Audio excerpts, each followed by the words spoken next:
Hello students, मैं Shrikant Namdev Aims online classes में आपका हार्दिक स्वागत करता हूं। आज फर्स्ट डे में आप लोग साइंस के कुछ इम्पोर्टेंट फॉर्मूला के बारे में बेसिक अध्ययन करेंगे, जो आपकी कंपटीशन किसी भी एग्जाम्स जैसे लेखपाल, SSC, MP police, UP police, railway के लिए हेल्प करेंगी। देखिए, आप सबसे पहले देखते हैं विज्ञान है क्या।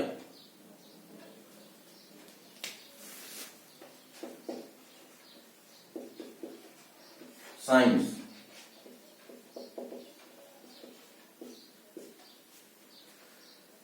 विज्ञान आप लोगों ने कक्षा 6 से लेकर 8 तक विज्ञान का अध्ययन किया होगा। आप लोग बता सकते हैं कि विज्ञान क्या है। विज्ञान क्या है, देखिए मैं आपको शॉर्ट तरीके से बता रहा हूं। विज्ञान 2 शब्दों से मिलकर बना है, वि और ज्ञान। वी मीन्स क्या है, विशेष या स्पेसिफिक बोल सकते, और ज्ञान नॉलेज या जानकारी कह सकते।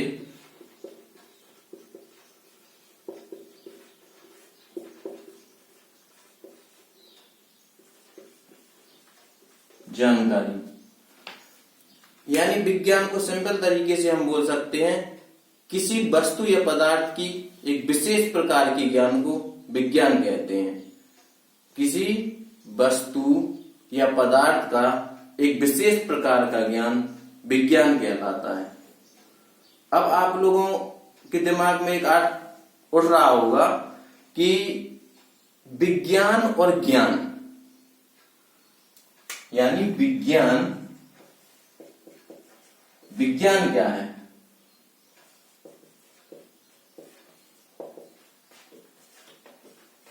और ज्ञान क्या है।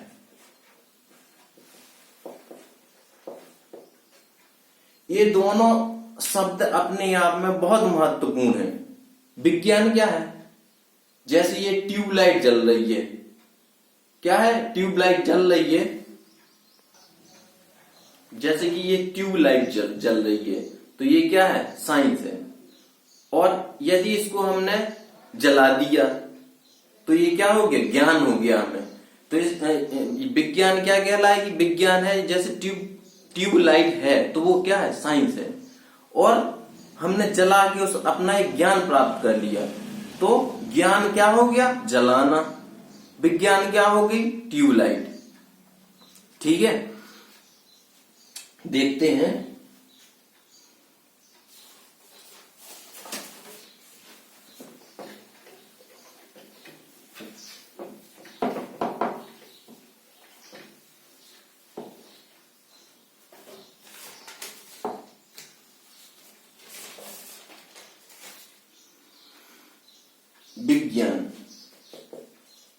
विज्ञान का अर्थ होता है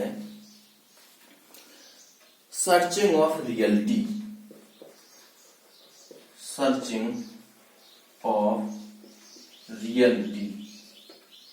यानी कि सत्य की खोज। सत्य की खोज क्या है, विज्ञान है।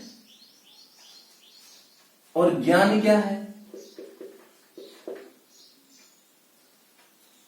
नॉलेज ऑफ रियलिटी, फीलिंग या कह सकते हैं feeling of reality,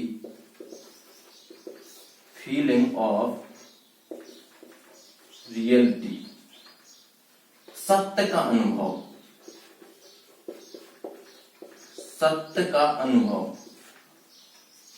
searching of reality, सत्य की खोज विज्ञान है। और फीलिंग ऑफ रियलिटी, सत्य का अनुभव, ज्ञान है। इन दोनों में अत्यधिक घनिष्ठ संबंध है, ज्ञान और विज्ञान में। जैसे हम हिस्ट्री में पढ़ते हैं कि महात्मा बुद्ध जी को सत्य का ज्ञान हुआ या सत्य का अनुभव हुआ। जैसे हम लोग नौकरी करते हैं या कोचिंग क्लासेस करते हैं या इसके पीछे भागते हैं, लेकिन जो महात्मा बुद्ध जी को जब निर्माण प्राप्त हुआ यानी सत्य का ज्ञान हो गया, तो इन सब बंधनों से वो मुक्त हो गए। क्या है? ज्ञान है। अब देखते हैं, हम आगे देखते हैं types of science. Types of science, विज्ञान के प्रकार।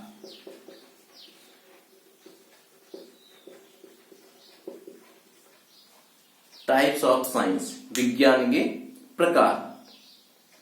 तो मुख्य रूप से विज्ञान को दो वर्गों में क्लासिफाई किया गया है, दो वर्गों में बांटा गया है। सबसे पहले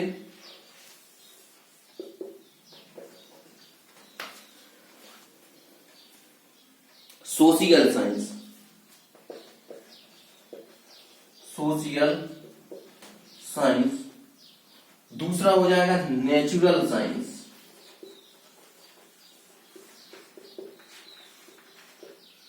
नेचुरल साइंस यानी समाज का विज्ञान और प्रकृति का विज्ञान। जो समाज का विज्ञान है, इसको कई वर्गों में डिवाइड कर सकते हैं हम, जैसे हिस्ट्री।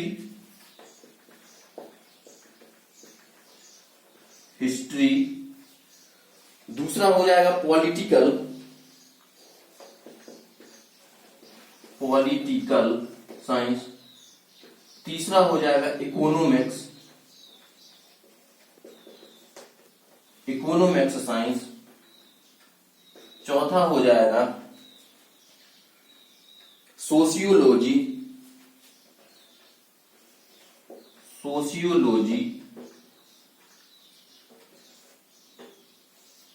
पांचवा हो जाएगा ज्योग्राफी।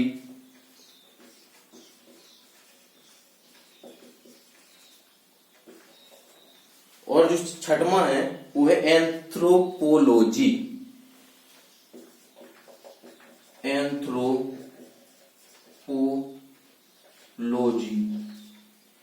सोशियल साइंस क्या है? ऐसी विज्ञान जिसके अंतर्गत हम समाज के बारे में अध्ययन करते हैं।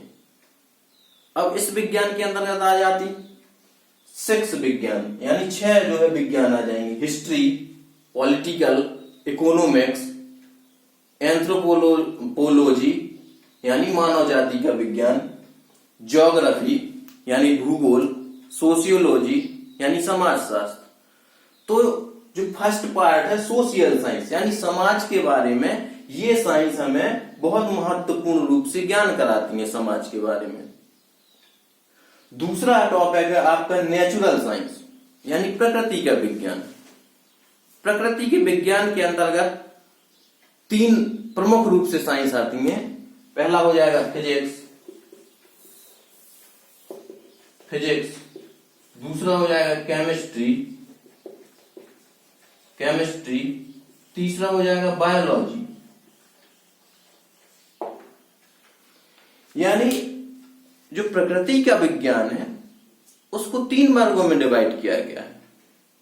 फर्स्ट में आ जाएगा आपका फिजिक्स, भौतिकी विज्ञान कहते हैं जिसे। दूसरा आ जाएगा केमिस्ट्री यानी कि रसायन विज्ञान। और तीसरा है आपका बायोलॉजी। तो ये बहुत ही महत्वपूर्ण है, लेकिन ये किसने दिया? नेचर ने दिया, यानी प्रकृति के द्वारा बनाई गई विज्ञान है ये। ठीक है, तो ये आपका एक बेसिक नॉलेज हुआ कि विज्ञान क्या है। अब हम एक टॉपिक उठाते हैं, एक बेसिक टॉपिक लेते हैं जिसमें कुछ महत्वपूर्ण प्रश्न आपकी प्रतियोगी परीक्षाओं के लिए बहुत ही महत्वपूर्ण और बहुत ही लाभकारी हैं। सबसे पहले हम लेते हैं आज लाइट के बारे में। ठीक है ना? ठीक है, आप लोगों के लिए आपका टॉपिक जो महत्वपूर्ण है लाइट, प्रकाश। प्रकाश क्या है? लाइट क्या है? प्रकाश की डेफिनेशन देखते हैं सबसे पहले हम। प्रकाश एक प्रकार की ऊर्जा है। क्या है? प्रकाश एक प्रकार की ऊर्जा है जो विद्युत चुंबकीय तरंगों के रूप में चलती है।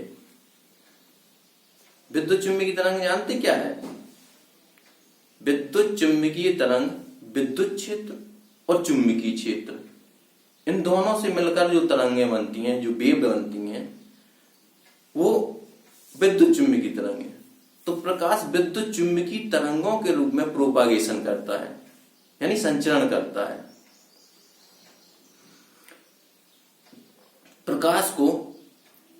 प्रकाश का जो वेग है निर्वात में, यानी जो चलने की गति है, कितना होता बता सकता कोई? इसकी वैल्यू 3 गुणा 10 की घात 8 मीटर प्रति सेकंड होती है। प्रकाश कितना होता आप नोट भी कर सकते हैं। प्रकाश का वेग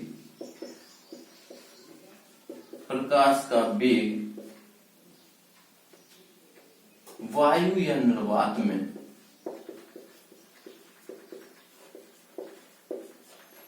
3 गुणा 10 की घात 8 मीटर प्रति सेकंड होता है। प्रकाश का वेग वायु या निर्वात में 3 गुणा 10 की घात 8 मीटर प्रति सेकंड होता है। तो किस चीज में होता है ये? वायु या निर्वात में। लाइट वेलोसिटी ऑफ लाइट यानी प्रकाश का वेग वायु या निर्वात में 3 गुणा 10 की घात 8 मीटर प्रति सेकंड होता है। प्रकाश का ज्ञान हमें आंखों द्वारा प्राप्त होता है। प्रकाश का ज्ञान हमें आंखों द्वारा प्राप्त होता है। प्रकाश के वेग का सर्वप्रथम ज्ञान रोमन ने किया था। प्रकाश के वेग का सर्वप्रथम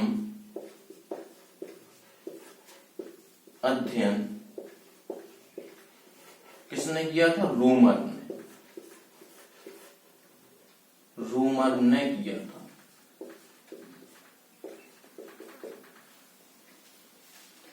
हाँ, इसमें आपके लिए एक और भी महत्वपूर्ण पॉइंट है। जैसे मैंने अभी बोला आपको विद्युत चुंबकीय तरंग है, तो विद्युत चुंबकीय तरंगों का सर्वप्रथम अध्ययन किसने किया था? बता सकता कोई? देखो मैं बता दूं, विद्युत चुंबकीय तरंगों का अध्ययन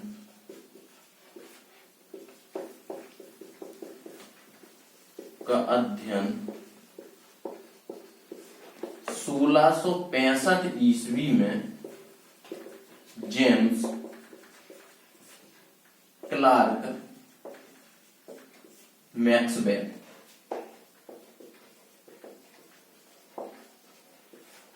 ने किया था।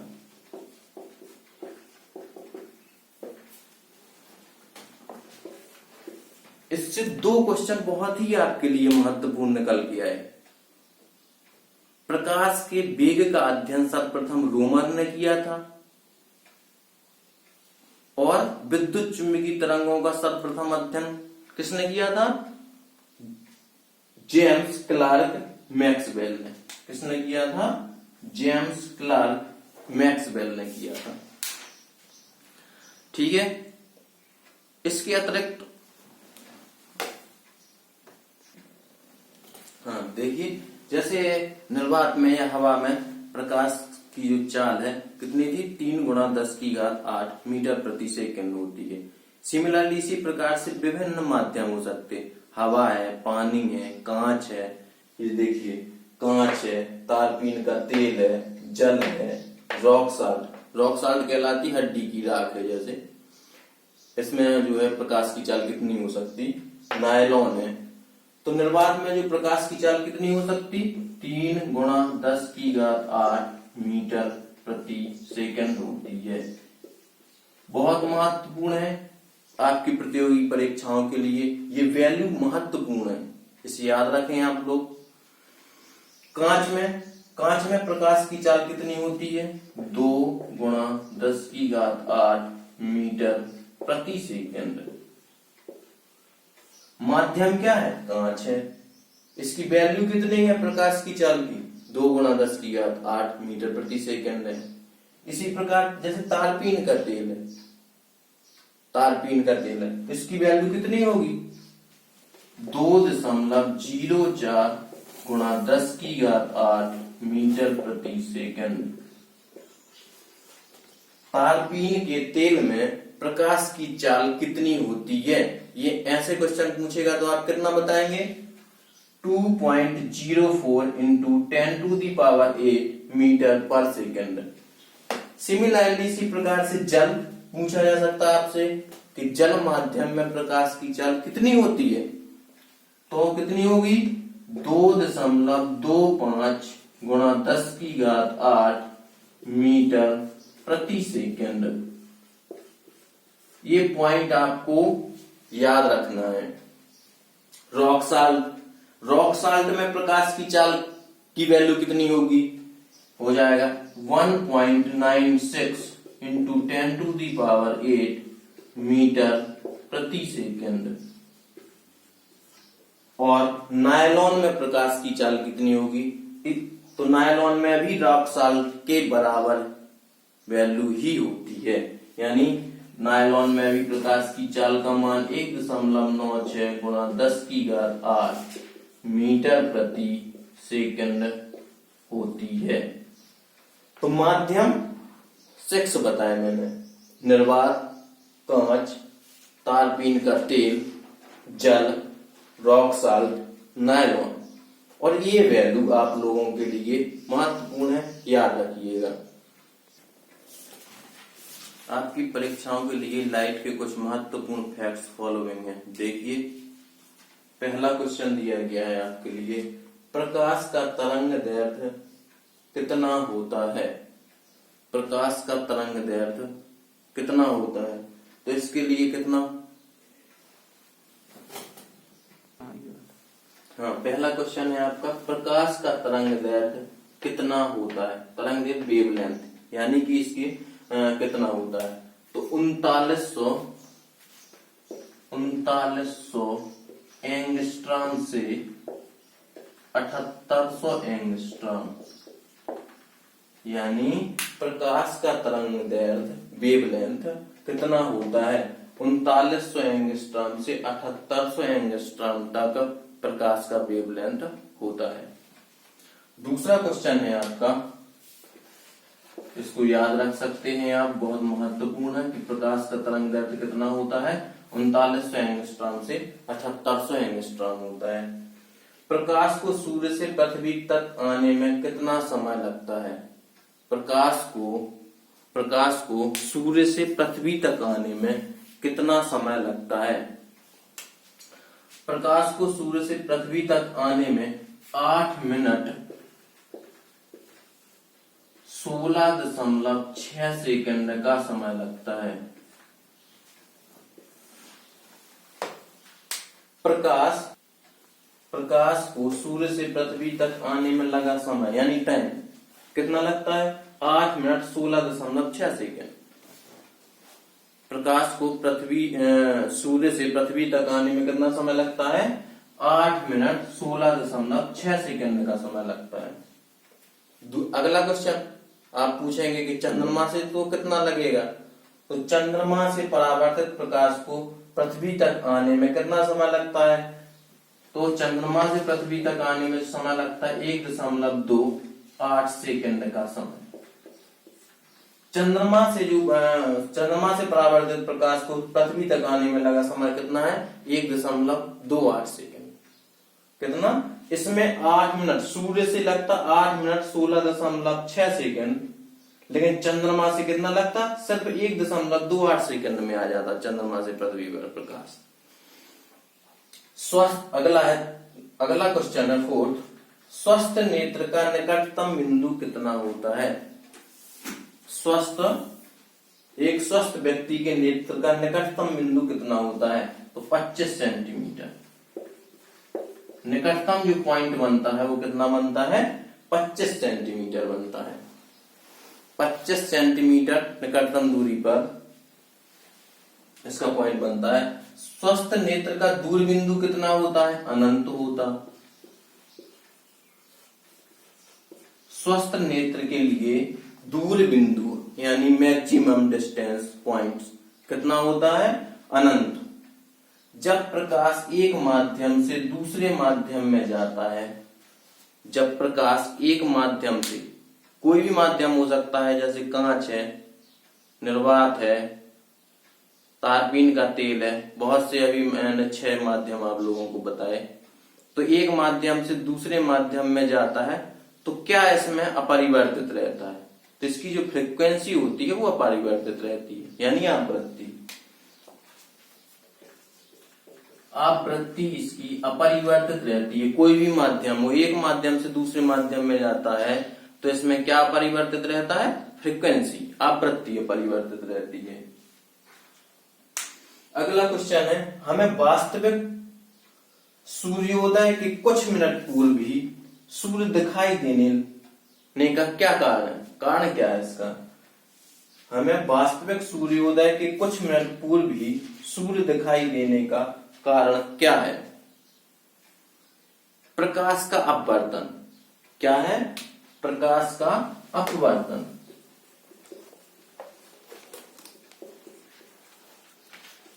प्रकाश का अपवर्तन। प्रकाश के अपवर्तन के कारण ही हमें सूर्योदय के पूर्व भी सूर्य दिखाई देने लगता है। अगला क्वेश्चन है, किस रंग का तरंगदैर्घ्य सबसे अधिक होता है?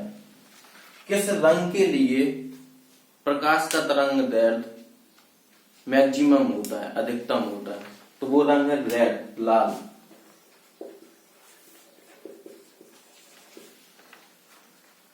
किस रंग का वेवलेंथ सबसे अधिक होता है? तो क्या है? किस रंग के लिए वेवलेंथ अधिक होता है? आप लिख सकते हैं रेड। ध्यान रखिएगा, क्वेश्चन काफी दफा प्रतियोगी परीक्षाओं में पूछा गया है। किस रंग का तरंगदैर्घ्य सबसे कम होता है? तो बैगनी। बैगनी रंग का तरंगदैर्घ्य सबसे कम होता है, वायोलेट। वायुमंडल में प्रकाश के विसरण का क्या कारण है? विसरण माने फैलना। वायुमंडल में प्रकाश कैसे फैलता है? किसके कारण फैलता है? बता सकता कोई? इसका आंसर क्या है? धूल कण। धूल कण। वायुमंडल में जो चारों तरफ विस्तृत यानी स्कैटर्ड हो जाता है, विस्तृत हो जाता है, प्रकाश फैल जाता है, किसके कारण? जो वायुमंडल में उपस्थित धूल के कण होते हैं, इसके कारण जो है प्रकाश चारों तरफ वायुमंडल में फैल जाता है। ठीक है। यदि आपको हमारा वीडियो पसंद आता है तो चैनल को सब्सक्राइब करें, लाइक करें, बेल आइकन को दबाएं। थैंक यू, धन्यवाद।